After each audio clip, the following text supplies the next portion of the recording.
feel so guilty. What if it's the only one? It's not as if I tried to hit it, Nan. It's just luck. Luck? What if we've just rendered an entire species extinct? One of a kind. This thing could really be worth something. I don't believe you just said that. Oh, come on, Nan. It's all in how you look at it.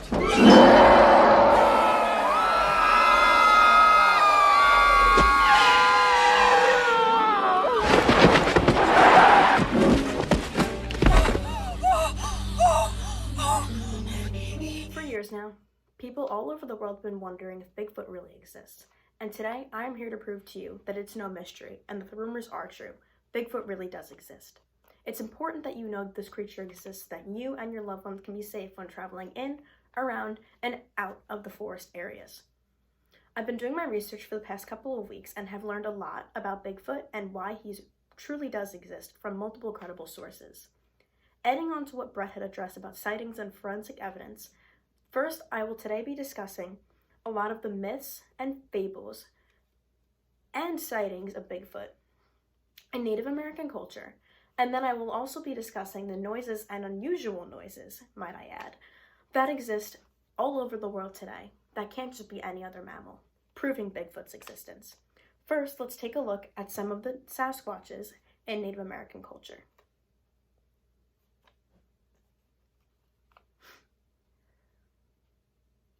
Native Americans have said that they have seen Sasquatches specifically in the Pacific Northwest Native American territories. In fact, there was one creature who they said that they had seen a lot, and multiple Native Americans had said that they were 100% positive that they have seen this creature. In fact, they even took this creature and put him in a lot of myths, fables, and stories. He went by the name of Buckwas, or Puckmas. This creature, however, seemed to have a lot of similar characteristics to our modern-day Bigfoot, making experts and researchers believe that these two creatures are actually just the same thing. And the Native Americans didn't call it Bigfoot back then, and that's what it really was. To elaborate, they had a lot of similar physical features, both being very tall, big, and hairy. They also seemed to reside in the same areas, like the forest. Adding on to that, more specifically, a lot of Native Americans said that Buckwas was found in the British Columbia Native American territories and the Western North American Native American territories, which in fact is two of the most popular places where Bigfoot has been seen today. Now that we have looked at Sasquatches in Native American culture, let's take a look at some of the noises that are prevalent in today's society that are just way too unusual to be any other mammal. On a small city off of Vancouver Island, there is another big island called Qumran Island. In this island, there have been a lot of residents that have been complaining about very large, voluminous noises and growls coming from the forest at night. All the residents have been saying that it is way too loud to be any dog or any other mammal, and that it must be Bigfoot. People have even been saying for years that there have been Bigfoot sightings in that area. They've been taking recordings of this sound they hear at night. I've been sending it to experts, and the experts can't even recognize what this sound is. All they know is it's just very loud and powerful, making residents believe that it's Bigfoot, especially with all the said sightings.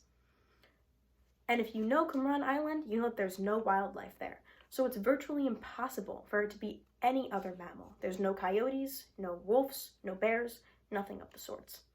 So it obviously has to be some sort of other creature, which most likely is a Sasquatch. In fact, Gino Mikas, who was traveling along a trail that he knows on a wildlife reserve, was doing his everyday or almost everyday trail with his family, and he had noticed a large voluminous sound coming from the forest area. So he took a video of it and sent it to experts, and at first he thought it was a moose, but after a while they said, it is not a moose, it is way too powerful and loud to be a moose.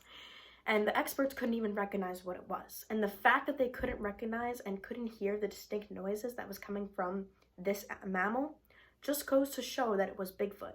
In fact, the distinctiveness of Bigfoot's language has been studied by multiple researchers, including R. Scott Nelson, who is believed to say he knows Bigfoot language.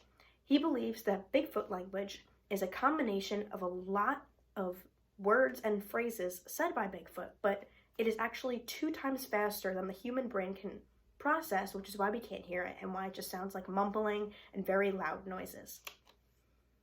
It obviously has been accounted for so many times that people can recognize it and can see that Bigfoot truly does have his own distinct voice. Madison went into detail about the general information and history of our known Bigfoot. Then, Brett talked about the sightings and forensic evidence of this creature. Then, I had discussed the myths, fables, and stories that were all related to modern-day Bigfoot. And I also went into detail about the noises that were just too unusual to be any other mammal. Clearly, we can see that this creature exists, and that Bigfoot really is a creature who is out there today. So be careful.